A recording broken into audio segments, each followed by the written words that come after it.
Hey, what's up everyone? PersNikity here, moving on with the Uncharted walkthrough on brutal difficulty, and this is Chapter 18, the Rub al Khali. That is the desert we are in, and lucky for us, Chapter 18, it is a little long. It's a little over 10 minutes long, but there's nothing actually happening here. So there's no combat, there's nothing like that. This is purely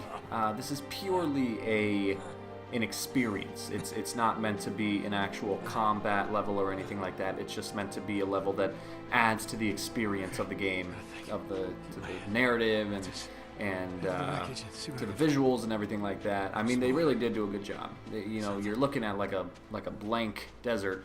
Here's a quick cutscene.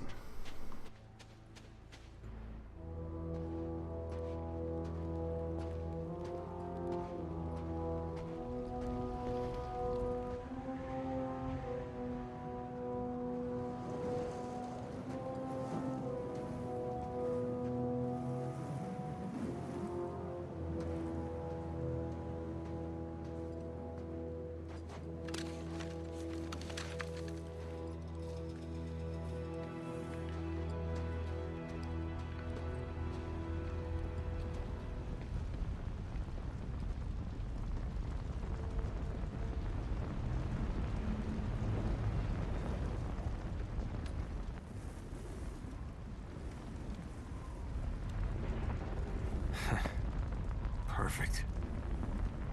Here we go.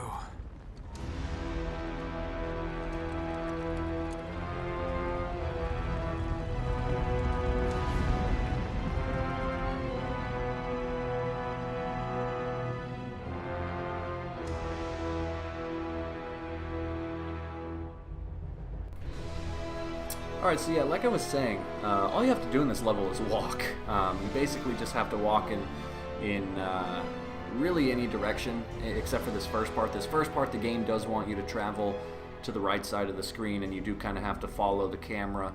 But then for the rest of it, you're going to see that Drake kind of enters this state of hallucinating, and you know, he's obviously going to get super dehydrated if he just keeps walking around this giant desert. So that's really all that's happening here. Drake will start to hallucinate. He'll see some mirages. He'll start to hear Marlowe's voice. He'll start to he thinks he sees Sully, and that's really all this level has to offer. It's just it's an experience for the game. It's not meant to be a combat level or anything like that. So enjoy the break, because after this chapter, the rest of the game is going to go downhill, and what I mean by that is it's just going to get a lot tougher. So we've been pretty fortunate, you know. Chapter 15, 16, 17, and 18 are all pretty easy, relatively short, and after this chapter, that's when things are going to get pretty difficult. So anyway, usually during videos like this, I like to kind of think of like a talking point, and I'll ask a question, and if you guys want to, you can leave your opinions in the comments. So the question that I want to ask is, you know, a couple days ago we had E3, and obviously, as every year happens, there was a lot of new games announced and everything like that, and you know, a lot of the games, they showcase like cinematic trailers, and I never base a game. I never base a judgment off of cinematic trailers, because anybody can make a game look good. That doesn't necessarily mean the game is going to be good. So for E3, I usually don't pay much attention. The only thing I do care about is the new games that are announced, usually the sequels.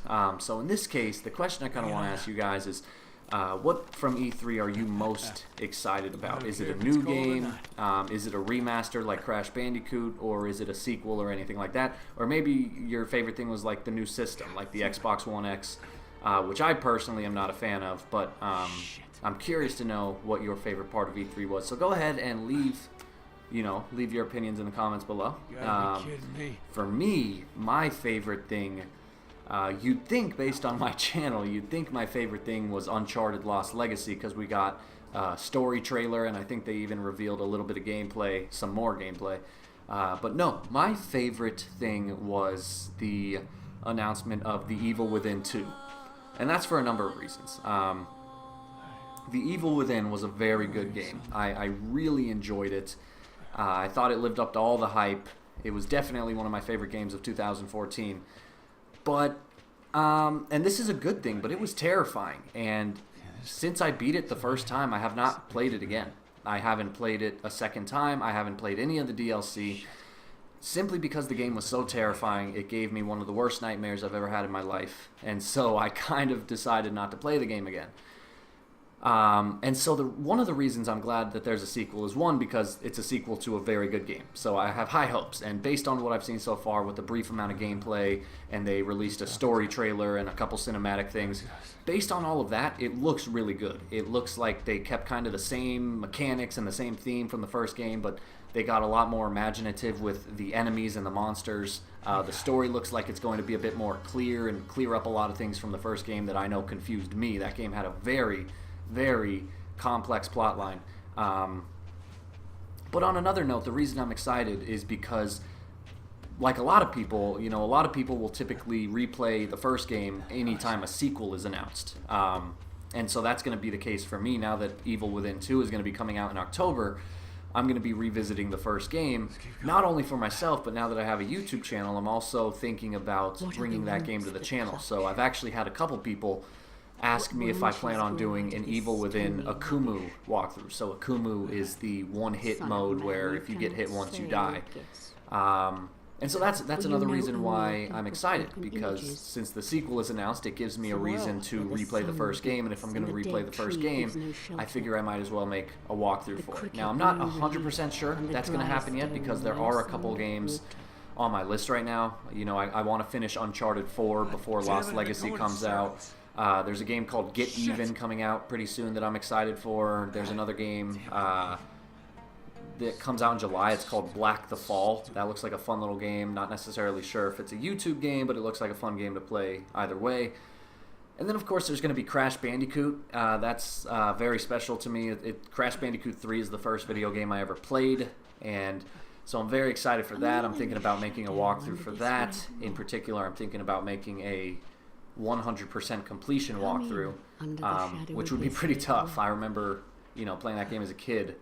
It was pretty tough, especially the first one. The first one was actually probably the most difficult, and so I imagine getting 100% is going to be even tougher. So I'm not sure yet if I'm going to do that. I'm definitely going to buy the game. I'm just not sure if I'm going to bring it to YouTube or anything. So if that's something you'd like to see, of course, let me know in the comments below. But yeah, so I just thought there was a lot of good things announced at E3. There were some things I hadn't even heard of. There was one game, I think it's a PS4 exclusive, called Days Gone By. I think that's what it was called, and it looks like a zombie game where it really reminded me of The Last of Us. It looked very similar to that, because in the trailers, the character was fighting both zombies and humans, which is obviously very similar to Last of Us. And then the character reminds me a lot of Daryl from The Walking Dead. He drives a motorcycle, he's got his biker vest, and he's just like a really tough guy. So that game looked pretty fun. I'm trying to think of anything else. There was a lot of stuff, not a lot of stuff, but some of the Nintendo stuff kind of made me really want to get a Switch, but I know I'm never going to get one of those because I kind of gave up on Nintendo a long time ago, and I don't plan on ever revisiting anything they have to offer. But yeah, so the point is, I'm pretty excited for Evil Within 2. If I have time, I'm gonna try to get to do an Evil Within walkthrough. I obviously have quite a while until October, so I'm sure I'll be able to squeeze it in. Another game I'm looking forward to is the World War II Call of Duty game. It looks fun. It looks kind of like the same old Call of Duty, just set in a different era. But it looks fun nonetheless, and I hope to make a walkthrough for it if I can. That franchise has been getting a bit more annoying with their difficulties. It used to be just Veteran. Veteran was the hardest they had to offer. And then in Infinite Warfare, they had realistic mode, and then they had another mode which was like a permadeath thing. So I hope they don't do anything like that, because it kind of annoys me being a hardest difficulty walkthrough maker. I just would prefer them to stick to Veteran. That's perfectly fine with me. But it looks like a fun game either way. So anyway, we're pretty much approaching the end of this level here. You just gotta keep walking it. Honestly, it gets kind of boring after a while. I think they could have easily slimmed this down to like 5 minutes instead of 10 minutes. But it's just one of those things you got to get through. And after that little Sully sequence, you'll see a town on the outskirts down below, and so obviously our goal is to get to that town, and that town is where we're going to spend Chapter 19. And Chapter 19 is pretty tough, not gonna lie. Chapter 19 is pretty tough, Chapter 20 is pretty tough, Chapter 21 is pretty tough, and then Chapter 22, believe it or not, is actually kind of easy. That's the last level of the game.